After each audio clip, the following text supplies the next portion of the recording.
Perfecto. Empecemos entonces. Tony, te toca, te cedo la palabra. Muchas gracias, Eduardo. Primero que todo, quiero agradecerte a ti y a todo tu equipo de Grupo 4S y a toda la audiencia que hoy está aquí. Ustedes por la especial deferencia que han tenido con nosotros en aceptar este trío de webinars que hemos tenido con ustedes. Muy interesantes todos. Hoy vamos a estar conversando de expectativas para el mercado ante la crisis. Todo definitivamente un contenido relevante. Quiero hablar quién es Grupo 4S. Es una empresa fundada en México con más de 15 años de experiencia y con presencia en más de 14 países. Y cuenta con un equipo de más de 250 profesionales. Ellos han participado en consultoría inmobiliaria en más de 1.500 proyectos a nivel mundial. Adicional, han sido organizadores de congresos de categoría mundial en distintas partes del mundo y en los cuales yo en lo particular he podido participar en algunos de ellos y dar fe de ese alto nivel que tiene este tipo de eventos.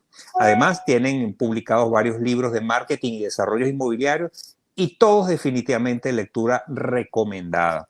Así que los invito a seguir sus redes sociales. Luego Eduardo indicará al final de la presentación cómo seguirlo. No sé si ya tiene sonido y audio. Santiago, te cedo la palabra. No está, ¿me escuchan? Se te oye muy bajo. Me oye muy bajo. Creo que Santiago no está. ¿Pero me escuchan a mí? Sí, te escucho. Ok, perfecto. Bueno, continuando con la dinámica, de mi parte, invitarlos otra vez para el próximo miércoles 22 de abril, donde estaremos abordando el último webinario de la era de las ventas digitales. Imperdible, y más en estos momentos.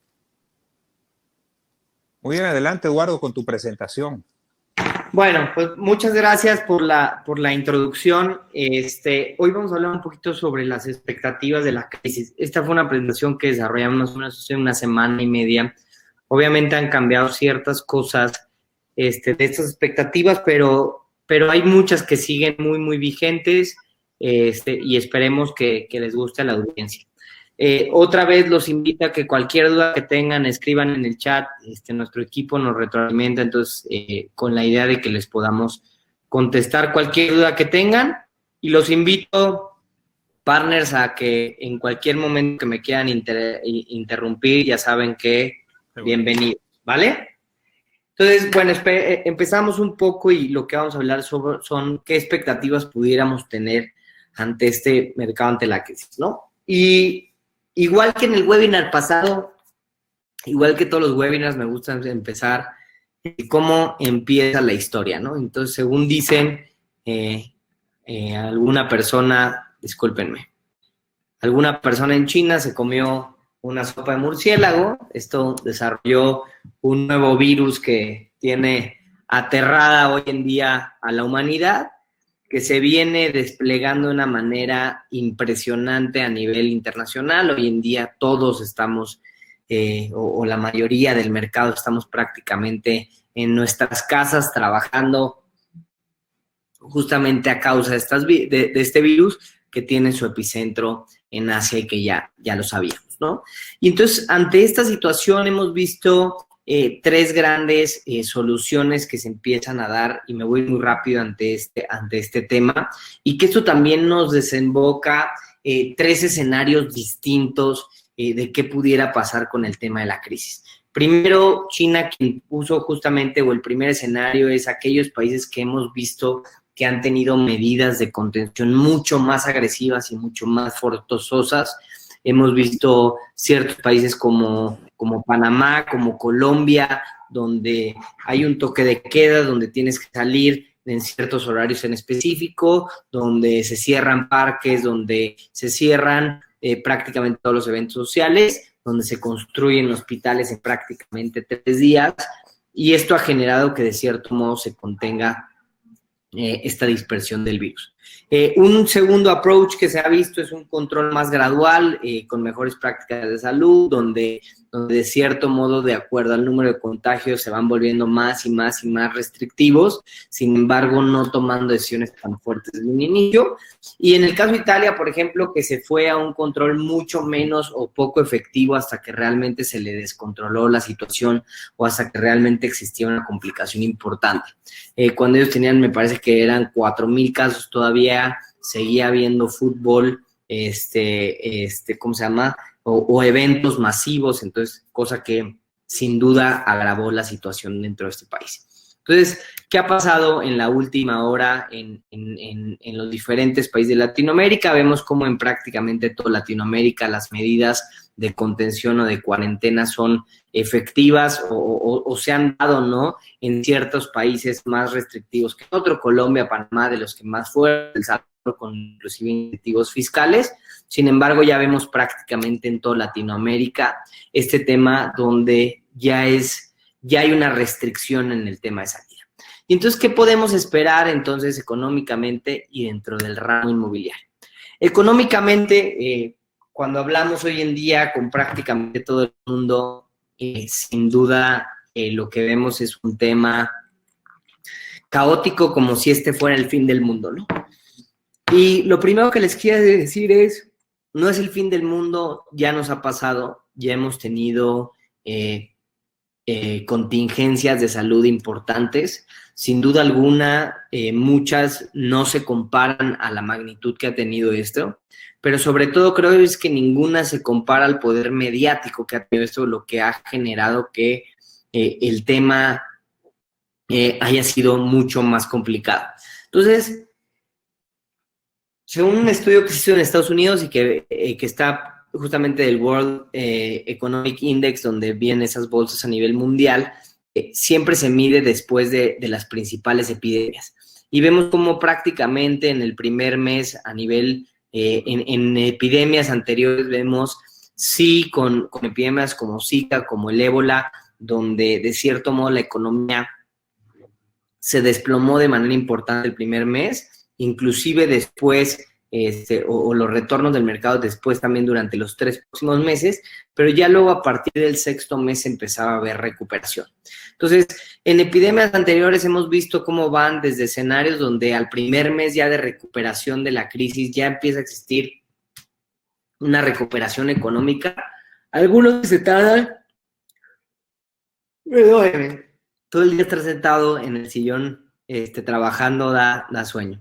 En el tercer y en el 6º mes vemos la mayoría, o es más generalizado el tema de recuperación, y prácticamente en el 6º mes una recuperación prácticamente en todos los casos de epidemias que hemos tenido anteriores.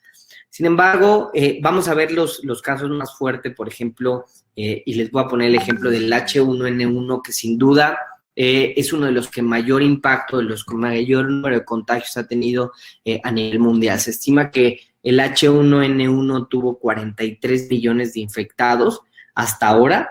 Obviamente no todos fueron dentro de esa epidemia, sin embargo, que tuvo un impacto sumamente fuerte en esa parte. Y el H1N1 no solamente pasó eso, sino se combinó con la crisis del 2009, o pasó un poco después de la crisis del 2009. Entonces veníamos en un tema de recesión económica junto con una epidemia, y sin embargo vemos como ya desde el primer mes, el tercer mes y el 6º mes empezó a tener una recuperación importante. El ébola, que de cierto modo fue relativamente reciente, ahí sí, tanto el primero, tercero y 6º mes tuvo un impacto súper importante. Y con el H1N1, ¿cómo se ha comparado para ver que de cierto modo es el que más número de contactos tiene? Vemos como para el tercer mes de que inició el H1N1 tenía solamente 177,000 contagiados con respecto al coronavirus, que ya para el 30 de marzo lleven prácticamente los 700,000 contagiados. Y no solamente ese es el problema, sino la tasa de mortalidad que tiene el 0.84 con comparación con el 4.78 que estamos viendo presentado en el coronavirus. Entonces, uno de los principales riesgos que vemos con este virus es, primero, la tasa de mortalidad tan alta que tiene comparado, por ejemplo, con la influenza. Segundo, la velocidad del contagio, si vemos en el segundo mes era menor, pero para el tercer mes se volvió una epidemia mucho más grave que lo que había pasado dentro de la influenza. Y luego, que de cierto modo se puede convertir en una crisis o una pandemia tomando en consideración esto. Entonces, nosotros estamos viendo, o en general se ven 3 escenarios grandes que vamos a profundizar más aquí adelante, y es el primer escenario donde se tomen medidas extremas, que ya lo estamos viendo a nivel mundial, y cómo pudiera compararse. El segundo escenario donde se tomen medidas, sí, de cierto modo extremas, pero no al nivel, por así decirlo, de China, donde confinamiento total o que ciertos países del mundo no lo tomen. Y un tercero donde es un caso que lo vamos a platicar, pero es imposible de estimar, porque sería un caso que se convertiría en el fin del mundo, ¿no? Entonces, en el tema de medidas extremas, vemos que lo más, o sea, si se logra contener lo más rápido posible, estamos hablando entre 4 y 8 semanas. Hoy en día la mayoría de países de Latinoamérica llevamos entre 3 y 4 semanas de cuarentena en específico, es decir, si estuviéramos otro mes en cuarentena y luego empezáramos a retomar relativamente operaciones, diríamos que pudiera ser una recesión similar a la del H1N1 más la recesión. ¿Qué eso implicó en la economía? Que ese año hubo un decrecimiento de hasta un 3.8%. En el mercado de vivienda en México, perdón que se los pongamos para México, pero es donde más datos tenemos, representó una caída del 13.1% de la vivienda durante ese año, ¿no? Entonces, ahí fue un impacto sin duda importante que tuvo la economía a raíz de este tema. Sin embargo, una de las cosas que estamos viendo es que las principales ciudades en México no tuvieron un decrecimiento en ese tema. ¿Qué quiere decir esto? Que en el primer escenario lo que estaríamos viendo es que sí tendría un impacto económico sin duda importante de un 3.8 o 2.8 que, por ejemplo, tuvo Estados Unidos en ese momento.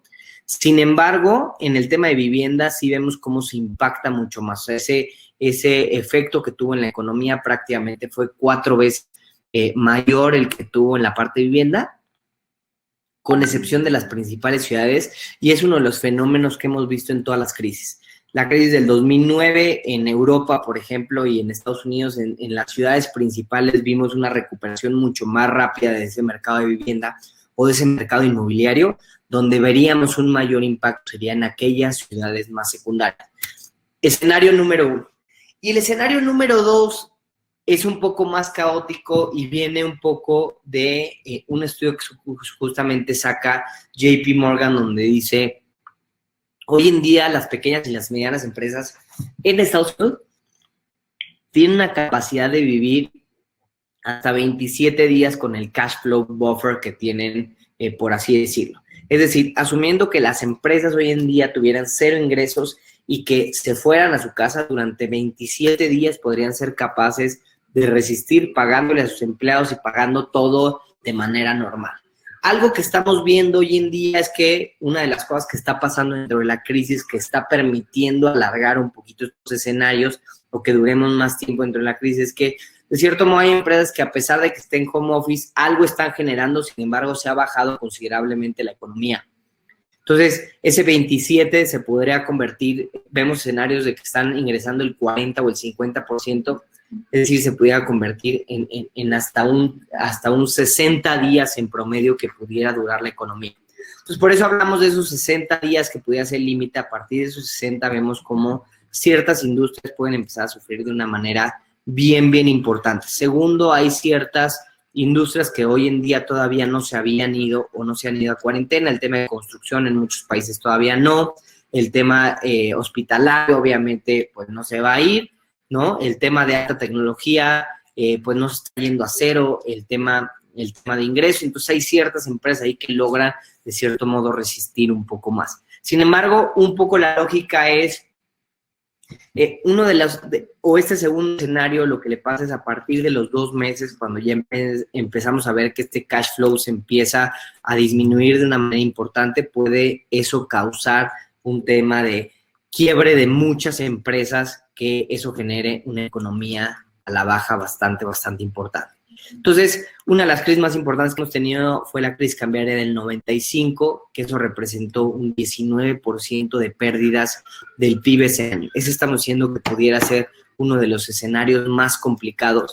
Eso representaría, otra vez prácticamente se va a 3 veces más, el tema de vivienda, de cómo se cae la vivienda. Sin embargo, nos vuelve a pasar lo mismo. En aquellos estados clave o en aquellos estados más importantes no se baja. Entonces, una de las cosas que vemos en este segundo escenario es que la economía puede bajar de una manera importante. El mercado de viviendas, sin duda, por lo regular, trae un multiplicador de lo que le pasa a la economía de por 2 o por 2.5, casi 3 en algunos casos. Entonces, creemos que sí va a ser un mercado que al menos durante el próximo año, y si llegamos a estos niveles durante los próximos 2 años, se pueda ver complicado. Si la cuarentena se nos extiende arriba de los 4 meses, va a ser un tema mucho más complejo, pero entre los 2 y los 4 meses, que de cierto modo, si hoy volteamos a ver a China, vemos cómo empieza a reactivar ciertas actividades, empieza a tener ya otra vez economía, después de enero, febrero y prácticamente ya enero, febrero o mediados de enero, todo febrero y prácticamente marzo, estaríamos hablando de 2 meses y medio que estuvieron ellos en cuarentena. Entonces nos diría que estaríamos dentro de este escenario 2 si siguiéramos un poco los pasos del primer punto donde se dio, sin tomar en consideración que no se ha recuperado por completo. Sin embargo, pues bueno, las economías vuelven a empezar a agarrar otra vez un track o una inercia interesante, ¿no? Entonces, sí vemos este segundo escenario que impacta mucho más, representaría que la economía caería un 20%, de acuerdo a las diferentes estimaciones que hemos visto del Fondo Monetario Internacional, del Banco Mundial, de etc. Las estimaciones más o menos de los países van entre el -7, -8% de crecimiento hasta el -3, los que menos decrecen, por así decirlo. Sin embargo, sí vemos un decrecimiento, es decir, ellos están estimando un escenario, por decirlo, intermedio entre estos dos que se están planteando. Eso representaría, pues, ya lo vimos, más o menos un multiplicador de por 2 de lo que pasa dentro del mercado. Y el tercero, que le llamamos el fin del mundo, que es más de 5 meses de cuarentena, que implique que los infectados se vuelvan a reinfectar o que vuelva a haber una segunda tanda de infección importante que nos vuelva a llevar a todos otra vez al tema de cuarentena, y eso sería una complicación importante. Los impactos en este tema no ha habido ninguna entidad que se atreva a estimar este tema tan caótico que pudiera llegar a pasar. Prácticamente todos hablan de los escenarios más pesimistas, irnos hasta 1 año y medio de tardarnos en recuperar, 1 año y medio, casi 2 años en tardar en recuperar los niveles económicos que traíamos anteriormente como máximos. En la mayoría hablan de 1 año de recuperar esos niveles anteriores. Dependerá obviamente de ese impacto que empiecen a tener de acuerdo al número de tiempo que sigamos pasando en cuarentena o que nos tardemos en controlar este virus, ¿no? Entonces, eso es un poco de análisis anteriores o de análisis históricos, intentando entender este tema del virus con cierta data histórica, ¿vale? No sé si hay aquí algún complemento, partners. Aló, ok, ¿me escuchan bien? Muchas personas tienden a comparar esto que está sucediendo en este momento con la crisis inmobiliaria del 2008. Y yo creo que hay factores diferenciadores entre una y el otro. ¿Qué opinas tú de ello a nivel inmobiliario? Se te cortó un poquito, ¿me lo puedes repetir? Ok. Muchos han comparado esta crisis o por la posible crisis inmobiliaria que esto puede traer, lo comparan con la crisis del año 2008-2009. Pero a mi parecer hay componentes diferentes. ¿Cuál es tu opinión en este sentido, Eduardo? Mira, de hecho, el primer escenario justamente es con esa crisis, la crisis del 2009 y el H1N1 que se brotó en ese momento. Para nuestra zona en específico es algo que conocemos perfecto. Estados Unidos y México y ciertas partes de Latinoamérica fuimos los focos. En México fue el foco de infección, pero se expandió relativamente rápido en Latinoamérica, sobre todo en Estados Unidos. Esa crisis representó, ya veníamos hacia la baja, pero representó una caída del 3.8% de la economía, o un decrecimiento del 3.8% de la economía. Creo que ese impacto hoy en día va a ser mayor. En la mayoría de estimaciones están hablando entre rangos entre el 3 y el 8%. Nuestro escenario más caótico es el 95, donde hubo un decrecimiento hasta el 95, hasta el 19% de esa crisis. Creo que sí tiene componentes diferentes. La crisis del 2008 fue una crisis mucho más financiera, que tuvo una ventaja, por así decirlo, que al ser una crisis económica, no lo venía anunciando, o no fue estrepitosa decir mañana cierra absolutamente todo y se acaba, y todo el mundo se va a su casa, que eso es una de las cosas que nos está pasando hoy. O sea, de una tarde a otra, de un día a otro, prácticamente se cerraban economías de un país, lo que hizo mucho más complicado el impacto que sin duda puede llegar a tener esta crisis. Tiene componentes sumamente diferentes y va a depender de la capacidad de recuperación que tengamos, sobre todo en temas de salud. Y esa crisis del 2009 tuvo impactos muy específicos en ciertas áreas, en la inmobiliaria muy fuerte, que esta crisis pues no le ha pegado de manera directa a la inmobiliaria, o sea, no le ha pegado en un tema de confianza, por así decirlo, al ramo, cuando la crisis del 2009 sí le pegó. Sin embargo, lo que creo es que económicamente esta crisis le puede impactar de una manera mucho más importante porque está mucho más generalizada. El gran problema de esta crisis es que se ha convertido en una crisis mundial muy importante. La otra tenía ciertos epicentros, Europa, Estados Unidos, que eso hizo que el mundo entero se alentara o deprimiera. Sin embargo, cuando eso tenías economías como la China creciendo al 10% anual o al 12% anual. Hoy en día, complicado veamos que una economía crezca al 10% anual después de este año, porque es un tema generalizado. Entonces, Creo que el impacto económico va a ser mayor. Creo que en el impacto en retail, el impacto inmobiliario, más bien dicho, puede haber una recuperación un poco más rápida porque no le está pegando de manera directa al mercado inmobiliario. La crisis del 2009 fue un tema de default de créditos hipotecarios, le pegó demasiado a la certidumbre que generaba un inmueble en Estados Unidos y en Europa y en muchas otras partes. Entonces eso levantó cuestionamientos de si el mercado inmobiliario, el mercado de desarrollo inmobiliario era realmente tan seguro como decíamos que era, ¿no?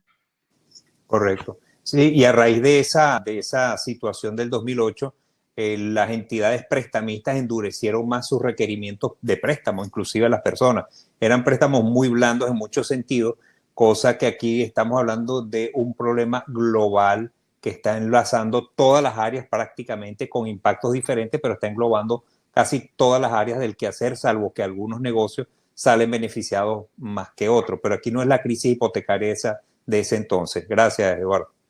Exactamente. Entonces creo que en el aspecto inmobiliario nos puede pegar un poco menos que eso, a menos que el aspecto económico sí sea mucho mayor como lo estamos previniendo, y pues eso hace que se vea impactado de una manera bien importante. Entonces, tomando en consideración eso, es a qué mercados vemos que les va a pegar más, a qué mercados vemos que le va a pegar menos, y sobre todo, quiénes son los ganadores y quiénes pudieran llegar a ser los perdedores dentro de esta crisis. Primero vamos a hablar de retail y comercio. Denme un segundo, voy muy rápido por agua porque el bostezo está duro.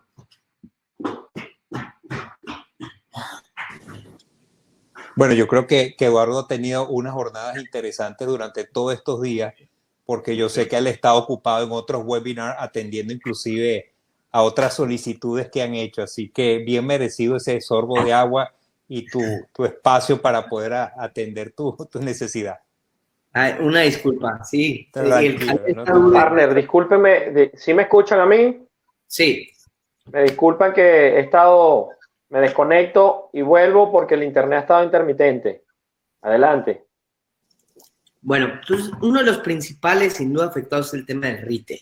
Hoy en día vemos la mayoría de retails empiezan a cerrar o la mayoría de tiendas con flujo cero, donde los locatarios o los que están hoy en día en el tema de arriendo de retail empezamos a ver un tema de renegociación de las tarifas, de los arriendos mensuales que le empieza a pegar a este mercado de una manera muy, muy importante.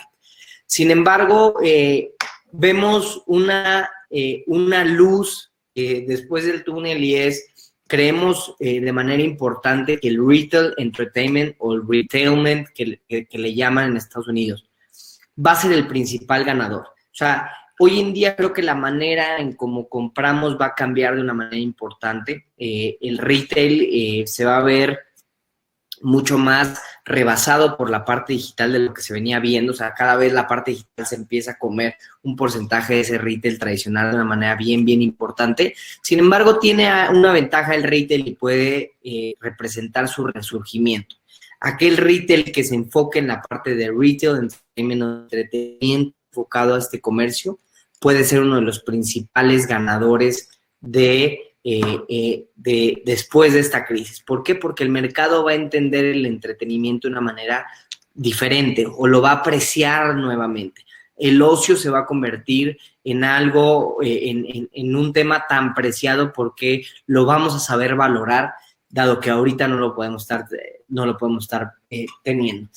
Lujos, uno de los principales lujos y no perecederos, uno de los principales perdedores de este tema. Ante una crisis económica, creemos que este tipo de retail puede ser el más afectado. Si en algunos casos están desarrollando ciertos retails enfocados a marcas de alta gama, puede ser puede que no sea el mejor momento para desarrollarlo. Y el tema de restaurantes, como le dije, entretenimiento, creo que va a cambiar la manera. Hay una estimación que dice que entre el 30 y el 35% de los restaurantes a nivel mundial pueden quebrar si esta crisis continúa de esta manera. Sin duda uno de los principales afectados, pero creo que los que salgan de ahí van a ser grandes vencedores en este tema. Creo que les enseñó un tema al tema restaurantero y es que se tienen que reinventar de cómo funcionaba normalmente. Otra vez, creemos que el retail o el restaurante también enfocado con cierto entretenimiento va a tener un impacto mucho mayor. Ya la comida no solo va a ser suficiente, el mercado va a apreciar esa parte de entretenimiento importante y sin duda el gran ganador de todo, el e-commerce, ¿no?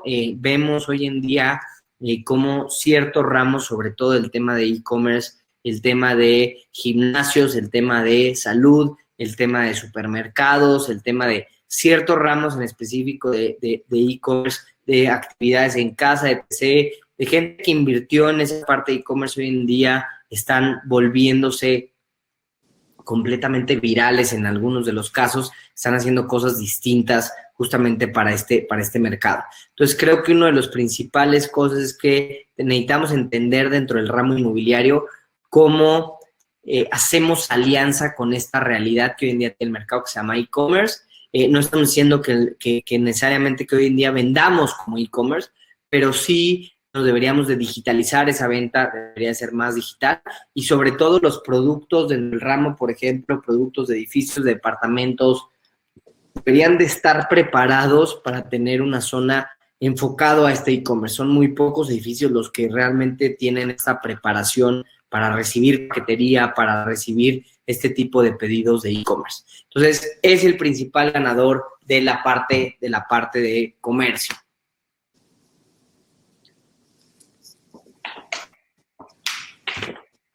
Segundo de los grandes retos, hotelería y turismo y cómo le puede impactar. La ocupación, sin duda, hemos visto que se viene por los suelos. Uno de los principales retos del tema hotelería es que, según estadística, ellos necesitan una ocupación entre el 25 y 30% solamente para llegar a ese punto de equilibrio de su gente por lo regular y de ciertos costos fijos que están asignados al tema de hotelería. Y es ahí donde empieza a ser muy complicado. Hoy en día muchos están inclusive yendo hasta cero en ciertas partes del mundo y es uno de los mayores afectados. Sin embargo, estamos viendo ciertos temas en la parte de hotelería donde está cambiando hotelería que está haciendo hotelería temática. Por ejemplo, para el Día de las Madres empezamos a ver ciertos hoteles preparando paquetes para que day off de tu mamá y entonces te vayas una noche de hotel y que de cierto modo busquen de alguna manera tener algo de ocupación, y creo que está poniendo al mercado de la hotelería bastante en el ramo de la creatividad, ¿no? Sí es uno de los principales afectados. Creo que las principales complicaciones que va a tener este ramo es sobre todo en aquellos países donde el brote sea mucho más fuerte, porque en lo que se logra el nivel de estabilización, de que la gente vuelva a confiar en ir a ese país, va a ser complejo. Existen muchos artículos, sobre todo que han salido en la última semana, donde dice que este ramo se va a ver afectado por mucho más tiempo, o el tiempo de este ramo se va a prolongar mucho más, porque la salida va a ser muy gradual, no va a ser tan masiva como en un principio se pudiera llegar a pensar, y entonces puede ser uno de los ramos más afectados, ¿no? ¿Qué cambios a largo plazo se necesitan ver? No se identifican realmente ciertos cambios sustanciales que estemos viendo. Sin embargo, algo que sí es claro es que creemos que la hotelería le va a hacer este tema como un aprendizaje hacia la innovación. Hoy en día los hoteleros están pensando en cómo hacer lo que sea de una manera diferente para lograr sobrevivir, ventas de paquetes o de noches a largo plazo para aquellos usuarios, descuentos agresivos para que tú vayas el próximo año. Y vemos un tema de survival mode que lo que genera es un tema de innovación importante. Creemos que puede ser uno de los ramos que empieza a cambiar o que piense en cosas de innovación relativamente fuerte. El tema de industria y logística creo que puede ser uno de los menores o de los mayores afectados dependiendo de la economía.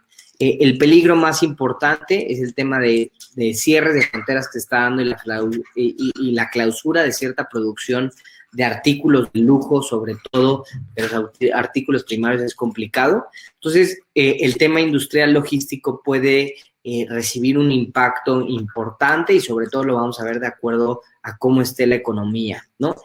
Aquí estaba más basado en el tema de México. Para México existía una oportunidad importante porque, pues de cierto modo, subsidiamos las economías de China, pues, digo, lo que había importado China, una de las cosas que sí se ve es que en aquellos países de pandemia donde el foco fue en un país, tarda mucho más casi cualquiera de sus mercados en reactivarse. Entonces, en este tema industrial vemos un reto bien importante.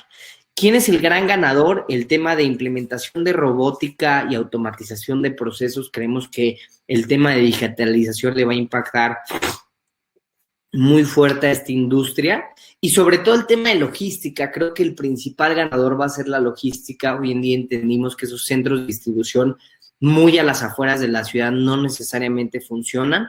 Vemos proyectos inmobiliarios que están naciendo en Estados Unidos de 3 o 4 plantas como de departamentos, pero de bodegas una arriba de otra, pensados en el tema logístico, sobre todo en Nueva York. Vemos un proyecto importante eso, y que este tema lo único que hace es que lo va a fortalecer. Hoy en día el tema de delivery, como dijimos, cobra una importancia importante. Entonces, tanto esa industria robótica como ese tema de logística lo vemos como uno de los principales ganadores que pueden surgir después de esta crisis inmobiliaria. Uno de los principales afectados, pues ese tema de industria normal, de renta de bodegas, dependiendo de cómo esté la economía o cómo terminemos este tema de la economía, puede verse o no verse afectado. Las oficinas, sí vemos uno de los mercados que a largo plazo puede tener un cambio, sobre todo estructural, de acuerdo al impacto que pueda tener esa crisis. Las necesidades de metros cuadrados puede que se conviertan en mucho menores, porque estamos identificando que el mercado puede y es capaz de hacer home office. Inclusive hay empresas donde están sacando estadísticas de que mejoran hasta el 30%, su productividad cuando los empleados están en casa. Para algunos seguramente dirán, eso es imposible, yo con hijos empeoré mi productividad, pero la estadística dice que sí lo han mejorado y eso puede generar un tema de necesidad menor de metros cuadrados o de disminuir esa necesidad de metros cuadrados de las empresas, ¿no? Entonces, puede ser uno de los mercados que se vea impactado.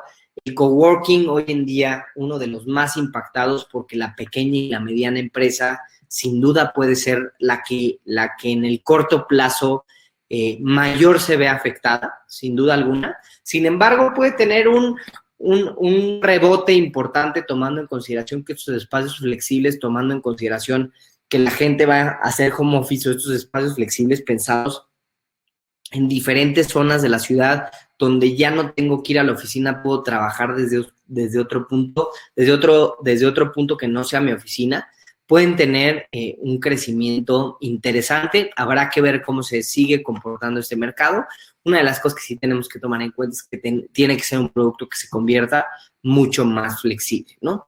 El gran ganador de este tema, la infraestructura preparada para trabajo virtual. Creo que hoy en día nuestro producto inmobiliario de oficinas tiene que estar 100% preparado para el tema de digitalización. El tema de digitalización empresarial es una realidad.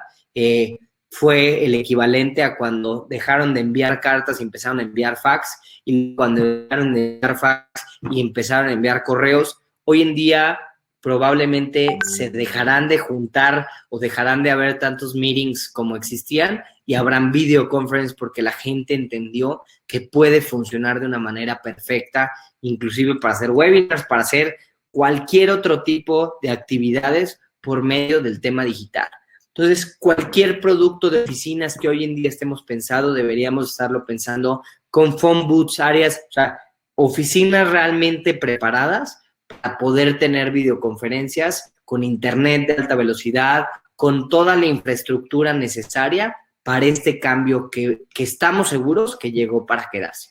Entonces, uno de los principales afectados, la oficina tradicional, sin duda alguna, vemos una cierta necesidad menor de metros cuadrados. Habrá que entender cómo eso va a requerir que entonces necesitemos flexibilizar esos productos de oficina tradicionales. El coworking, que puede tener un impacto muy, muy fuerte, pero aquellos que sobrevivan creemos que pueden generar un rebote importante, sobre todo aquellos que tengan multiplazas o en diferentes zonas con el fin de que le den la flexibilidad.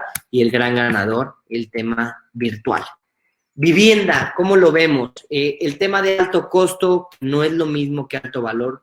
Creo que va a ser el principal afectado. El mercado de vivienda high-end, sí estamos pronosticando una afectación sumamente importante. Sí vemos que puede ser el mercado más afectado de todos. No vemos productos relativamente exitosos del mercado de vivienda de alto nivel en el próximo año. Esa es una realidad. ¿Por qué? Porque va a ser un mercado que sea relativamente complejo, la economía se va a ver impactada, entonces hay que tomarlo en consideración.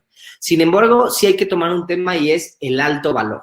Aquellos productos de alto valor, aquellos productos que tengan diferenciación importante, son aquellos que van a lograr sobrevivir de una manera interesante dentro de esta crisis. Es decir, el alto costo no significa el alto valor. Necesitamos crear productos que tengan mucho valor o irnos al otro extremo, que es justamente el gran ganador que vemos hoy en día, que es el tema del low cost housing. Es uno de los temas que venimos hablando desde hace tiempo. De hecho, tuvimos un evento nosotros en Nueva York antes de que se diera la crisis, o sea, una semana antes de que se diera esta crisis de salud, y juntamos a grandes arquitectos de Latinoamérica, donde hicimos un evento justamente para crear los nuevos productos inmobiliarios de low cost housing. Casas de bajo valor, de abajo de los $50,000, vemos el mercado más importante para el próximo año y medio. Creemos que va a ser el salvavidas de aquellos desarrolladores inmobiliarios. Es un mercado que tenemos que volver a ponerle el ojo y que resulta muy, muy importante. Vamos a ver una nueva percepción de los hogares. Creemos que la vivienda está sufriendo unos cambios súper importantes. Dígame. Eduardo, nos piden aquí que nos des un ejemplo de una vivienda de alto valor. ¿Cuáles son ese tipo de vivienda? Claro que sí. Mira, cuando nosotros decimos una vivienda de alto valor, es cuando hacemos una vivienda de nicho de mercado. Es decir, por ejemplo, el caso de Sportiva o el caso de Hobby Homes en Medellín. Es un producto que enfocamos a gente que le gustaba o que les apasionaba ciertas cosas. Hicimos un producto justamente para esa pasión y entonces es un producto que genera alto valor para el mercado que lo está comprando. O sea, ¿a qué me refiero a alto valor? Es decir, yo soy una tribu, yo soy un mercado que tengo unas características muy específicas y el producto resuelve esas características específicas. Hoy en día, los productos genéricos empiezan a tomar menos relevancia como los productos para un nicho de mercado. Y ahí hablamos vivienda para deportistas, vivienda para active living, senior housing, vivienda para millennials, co-living, etc. Son productos que van a ciertos nichos de mercado tan específicos que generan mucho más valor que una vivienda tradicional o, por así decirlo, una vivienda genérica. Cuando hablamos del alto valor es cuando entendemos qué nicho de mercado al que estamos enfocado,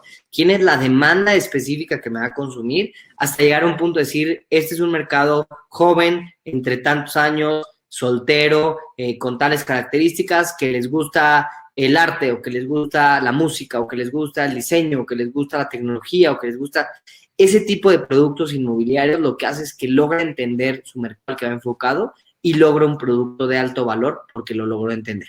No sé si quedó claro. Perfecto. Y creo que ustedes desarrollaron o participaron en un producto que era temático de superhéroes, ¿no? Creo que cada apartamento era temático de superhéroes, de los cómics. No, participamos en uno que cada apartamento era temático de acuerdo a un hobby. Hemos participado en departamentos en torres temáticas de acuerdo a si te gustaba el tema del wellness, si te gustaba el tema del ejercicio, si te gustaba el tema tecnológico, si te gustaba el tema, ¿cuál era el otro? El tema deportivo, el tema social. Entonces, todas las amenidades del edificio estaban enfocadas en eso. La vivienda era de cierto modo un poquito más tradicional, pero las amenidades estaban 100% enfocadas a un nicho de mercado y compartían amenidades entre los diferentes edificios, pero iban hacia un target muy, muy específico. Entonces, hemos creado viviendas con esas características. Eso solamente se logra cuando se entiende perfectamente la demanda a la que quieren enfocado y que la demanda sea la suficientemente grande para absorber todo el producto, ¿no? Y una pregunta más para que continúes con tu presentación.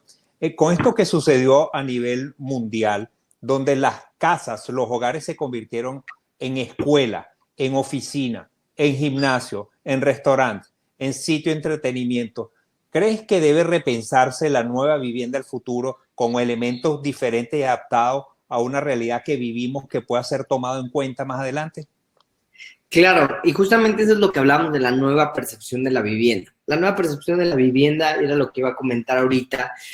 Habla justamente sobre eso. Existe hoy en día ciertos cambios que se van a dar dentro de la vivienda porque se conceptualiza de una manera distinta. La vivienda se venía convirtiendo poco a poco en un dormitorio y menos en un hogar. Hoy en día va a tomar una relevancia completamente nueva justamente ese hogar. Estamos identificando ciertas tendencias muy, muy claves que creemos que en los próximos años se van a seguir consolidando. Y estamos identificando inclusive también ciertas tendencias que para los primeros 6, 8 meses de la crisis pueden ser tendencias importantes para captar el mercado, para vender vivienda, ¿no? Entonces, va a haber ciertos cambios que de cierto modo sean pasajeros, o sea, 6, 8 meses y se nos olvide, pero va a haber otros cambios que creemos que son mucho más estructurales o mucho más de fondo, ¿no? Entonces, esos cambios son los que tenemos que estar volteando a ver. De hecho, nuestra invitación con 4S ha sido con los clientes, venga, vamos poco a poco creando esa nueva vivienda. Estamos participando en ciertos proyectos donde todas las semanas estamos viendo cuáles son las principales tendencias que se están moviendo a nivel mundial y que de cierto modo se conviertan en puntos importantes para que cuando salgamos de la crisis sean detonadores de compra o diferenciadores de las viviendas que hoy en día existen en el mercado contra las que nosotros tenemos. Correcto. Gracias. ¿Y a qué nos referimos con el tema del low cost housing? Siempre esta es la primera imagen que se nos vendría a la mente. Nos referimos al low cost housing del futuro. Hoy en día ya se habla de impresiones 3D o vivienda de impresión 3D. Hay una empresa en China que dice o que según sus estadísticas puede reducir el 70% de la mano de obra, el 80% del tiempo requerido para desarrollar la vivienda, y entonces que está permitiendo otra vez por sus costos mucho más bajos la venta de vivienda de mucho menor precio. Creemos que esto es uno de las tendencias que vamos a ver más importantes. Creemos que la tecnología se va a empezar a apoderar de este ramo inmobiliario, que ya lo platicamos en el webinar pasado, y uno de los ramos donde se va a poder apoderar es justamente en esa vivienda de bajo valor. Entonces, un poco para concluir, vemos dos escenarios, uno mucho más trágico, donde nos podríamos ir a 2 años de una recesión importante económica. Dependerá 100% del tema de cuánto tiempo estemos en cuarentena y qué tanto podamos reactivar la economía o seguir la economía inclusive dentro de esta cuarentena.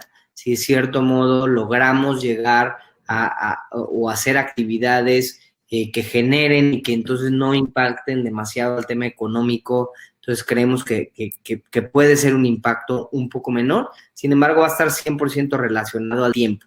¿Y por qué al tiempo? Porque habíamos la gráfica de a mayor tiempo que permanezcamos dentro de esta cuarentena, se reduce obviamente la capacidad de las empresas de permanecer cerradas o con poco flujo, y eso puede generar un impacto mucho mayor.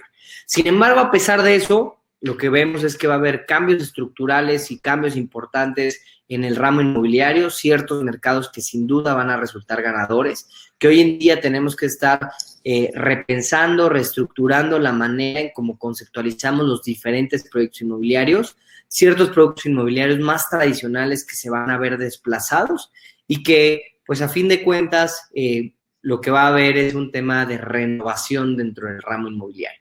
Entonces, el impacto va a estar 100% relacionado al tiempo que duremos dentro de esta cuarentena. El mayor puede ser, o el escenario que vemos puede ser que esté entre 1 año a los 2 años de un periodo de recesión, que eso implique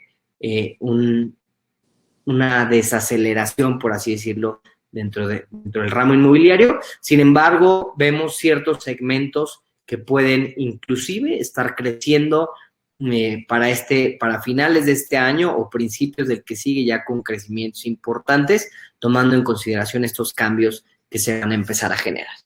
Eso es lo que estamos viendo más o menos de panorama general. Obviamente nos encantaría tener una bola mágica para poderles decir exactamente lo que va a pasar el día de mañana. No la tenemos, hacemos números y vemos por dónde puede ser en base a escenarios anteriores, y espero que esto les dé un poco más de luz hacia dónde pudiéramos irnos o qué podemos estar esperando dentro de esta contingencia.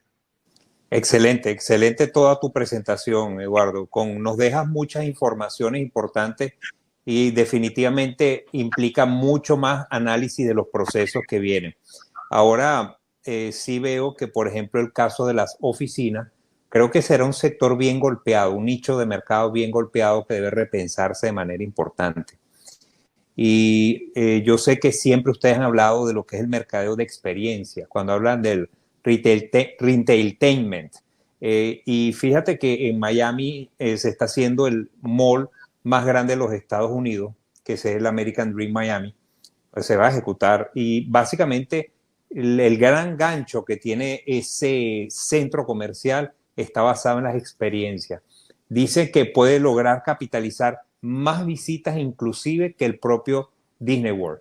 De manera que está basado con pistas de esquí, con grandes cosas, zoológicos, bueno, una cantidad de entretenimiento que se plantea basado en esa experiencia que debe tener el cliente. Ahora, te hago una pregunta en el mercado de oficinas. Ya por ejemplo, en el caso de vivienda, todos estuvimos en nuestras viviendas, todos necesariamente teníamos alguna vivienda donde recurrir, lo cual cobró una importancia grande en esta pandemia que estamos viviendo, más no así las oficinas, lo que creo que puede ser un gran perdedor. Yo creo que ya se dieron cuenta las grandes empresas, como muchas ya lo están aplicando, el trabajar desde la casa. De hecho, hay grandes empresas, por ejemplo, como Airbnb, como Lyft y como otras empresas que le dan un día de trabajo a su gente desde la casa, ni siquiera la empresa, desde la casa. ¿Cómo visualizas tú el mercado de oficinas a nivel de replanteo a futuro? Mira, yo creo que una, como lo dije, creo que va a tener un cambio bien importante, sobre todo las amenities que tenga muy enfocadas a este tema de videoconferencias o video callings. Vemos uno de los cambios más importantes por ahí. Segundo, sí vemos una posible reducción en el número de metros cuadrados que tengan las oficinas, tomando en consideración que la empresa se va a dar cuenta o se dio cuenta que la gente sí puede hacer home office. Dos, que el que ellos hagan home office significa que no les cuesta en espacio de trabajo, muchas veces inclusive ni en computador, ni en luz, ni en espacio, ni en PC. Entonces, que representa una ventaja importante y que gracias a Dios hoy en día, con estas tecnologías que existen ya con este tema de videoconferencias, pues realmente es como si estuvieras presencial, ¿no? Cada vez más presencial, si habrá ciertas reuniones que, como quiera, siempre sean preferentes que se hagan de manera física. Sin embargo, sí vemos uno de los cambios o de los cambios más importantes en la parte de oficinas. Vemos un mercado perdedor que puede ser la oficina tradicional. Sin embargo, este tema de coworkings podemos ver una capacidad importante. A pesar de que hoy en día ya hemos entendido que podemos trabajar desde casa, no a todo mundo le gusta o le ha gustado trabajar desde su casa por las complicaciones que tienen. Las viviendas no tienen internet de alta velocidad. Hay un ruido que existe, pues que es inminente del día a día, ¿no? Los niños gritando en la casa, saltando, etc. Y que eso es difícil de controlar, entonces que de cierto modo los espacios pueden ser complicados.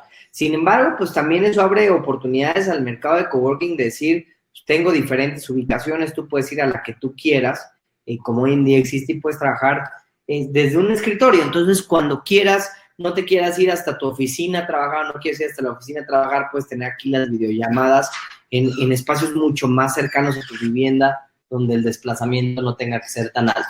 Entonces, son posibles factores que podemos llegar a ver ahí bien interesantes que pudieran cambiar el mercado de oficinas. Obviamente, sí vemos uno de los principales impactados en nuestras oficinas, porque la gente entendió que el tema de home office funciona, se puede hacer y es una realidad. Así es. Tenemos una pregunta aquí y es, ¿qué opinión tienes acerca de los proyectos de uso mixto post pandemia? Creo que los proyectos de uso mixto, voy a quitar ya mi pantalla, los proyectos de uso mixto post pandemia todavía van a tener una relevancia más importante. Hoy en día estamos limitados en ir al comercio, estamos limitados en ir inclusive hasta tu oficina. Sin embargo, si tu oficina quedaría en el mismo edificio, podrías estar yendo allá abajo, podrías ir al comercio que está allá abajo, podrías tener un cierto servicio allá abajo. Vemos un tema de uso mixto cada vez más fuerte en Latinoamérica, es una realidad, eso va a ser todavía más importante. Los edificios, todos de vivienda o todo de oficinas, sin duda funcionan para un cierto tamaño, pero ya proyectos muy grandes creo que les suma mucho más valor estar interconectado con diferentes usos, a vivienda, oficinas, comercio, hotelería, que entonces le permitiría, por ejemplo, a los hoteles, oye, hoy en día no tengo huéspedes, pero como tengo gente viviendo arriba, pues el comedor funciona solamente para la gente que vive arriba y estarían vendiendo algo. Sin embargo, pues, al solamente tener hotelería y depender de alguien que llegue, pues es complicado. Lo mismo en el tema de oficinas. El tema de oficinas pudiera ser la gente que viviera arriba, sí pudiera estar viviendo a su oficina porque no hay un tema de contacto con el entorno, entonces pudiera estar utilizada en un cierto punto. Entonces, creo que esos productos van a fortalecerse, ya venían siendo mucho más importantes. Hay una estadística donde cuando cuando tú le preguntabas en la gente de demanda, sobre todo en ciudades medianas y chicas, a la gente si le gustaban los usos mixtos y no había ninguno, solamente el 30% se decía que sí quisiera vivir en uno de ellos.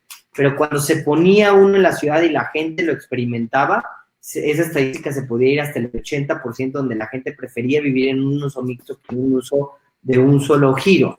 Entonces, eso se vuelve exponencial cuando la gente prueba, por así decirlo, el vivir con comercio, con vivienda, con oficinas, con diferentes giros y cómo se pueden complementar entre ellos. Excelente. Partner, ¿algún comentario final que quieran hacer ustedes? ¿Preguntas? Sí, ¿me escuchan? ¿Me escuchan? Sí. Aquí estamos. Escuchamos. Ok, perfecto. Sí, me disculpan que el internet me falló al principio, creo que ya volvió.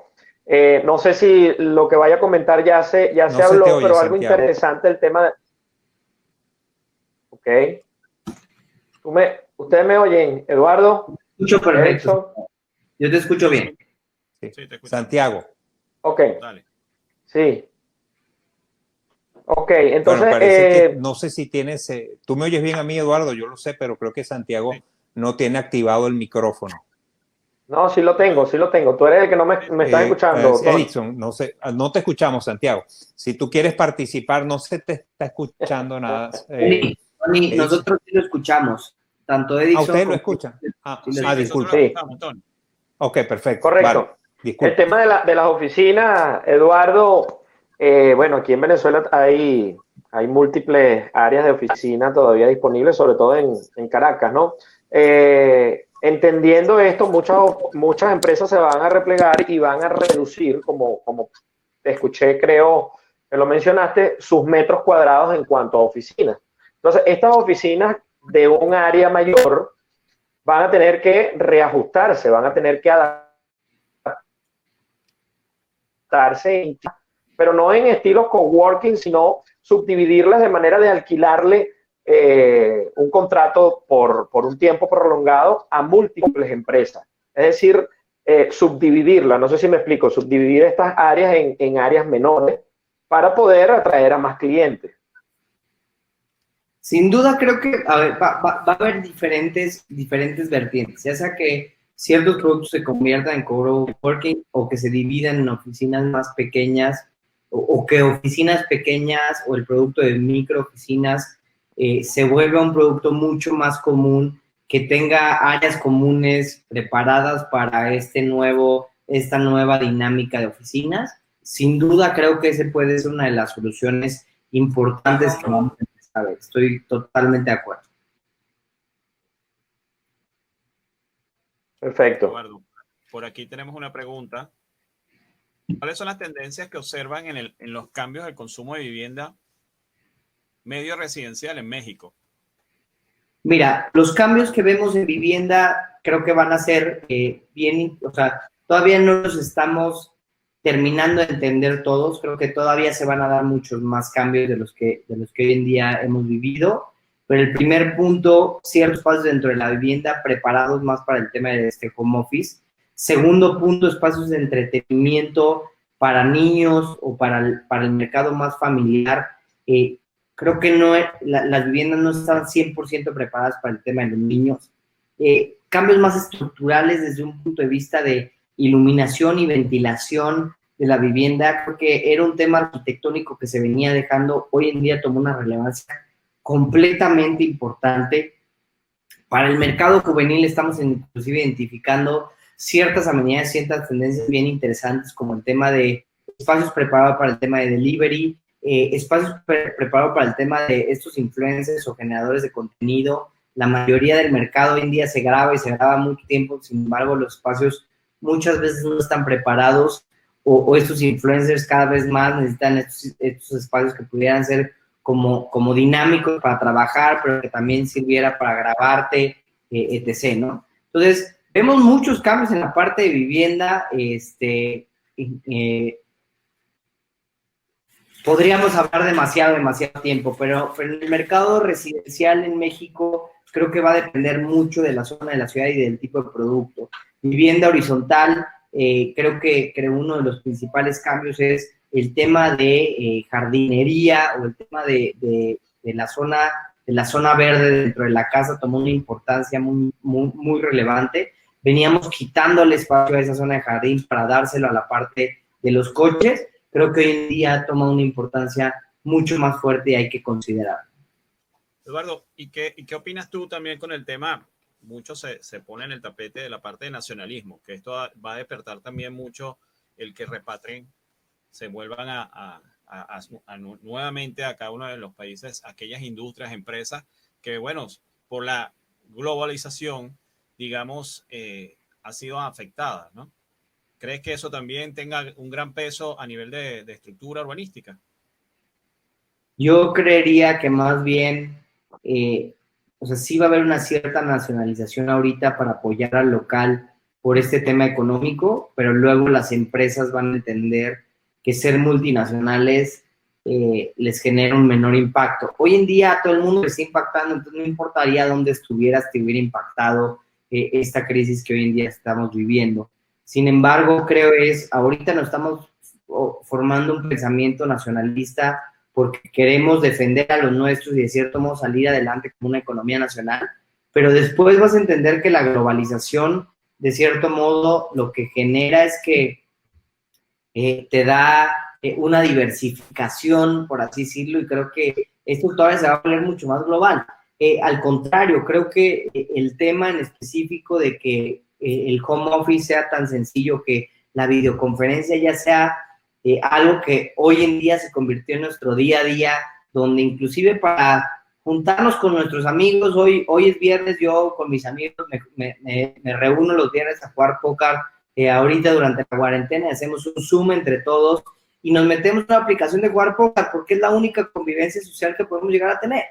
Y así, a ese punto llegó el tema de videoconferencia. Entonces, lo vuelve mucho más sencillo el que tú tengas una presencia internacional sin estar presente, porque ya la videoconferencia se va a convertir en un must en la vida de absolutamente todos. Entonces, yo, al contrario, veo que las empresas se pueden empezar con este tema de digitalización todavía a volver mucho más transnacionales, por así decirlo.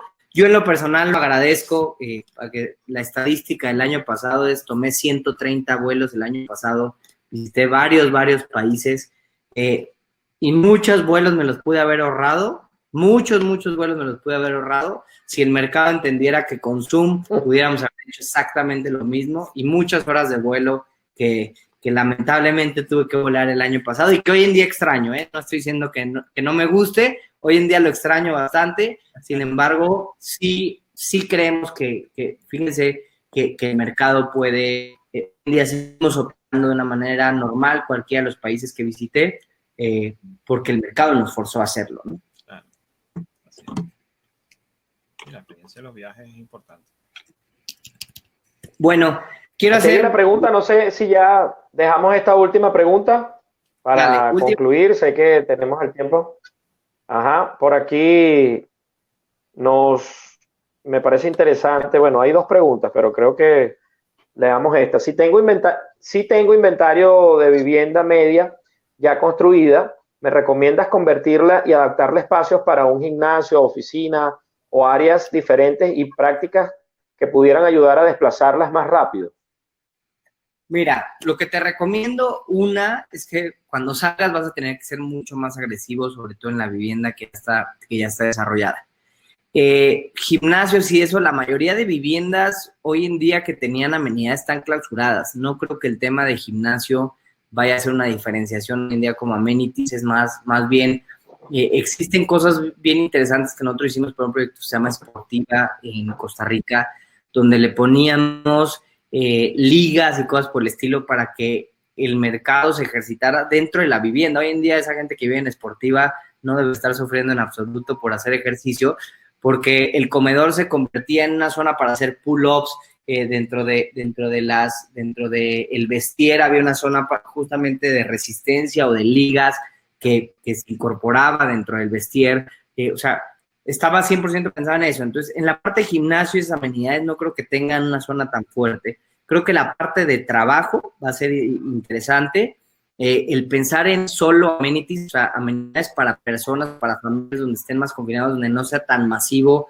Creo que el tema familiar va a tomar una fuerza importante, el tema de permanecer, pero o sea, sí salir a divertirte o salir de la vivienda, pero donde no necesariamente tengas tanto contacto, porque creemos que en el próximo año, a menos que no haya cura, pues de cierto modo no va a ser un mercado tan masivo como venía siendo, o sea, no es que vayamos a cualquier lugar inclusive hablan que los eventos de fútbol pueden no haber o estar a puertas cerradas por el próximo año y cosas así mucho más extremas. Si eso sí se da, creo que el tema de amenidades pensadas más exclusivas, donde tú puedas reservar, pudiera ser una diferenciación. Y hay muchas más amenidades. Hay una página que se llama, creo que COVID,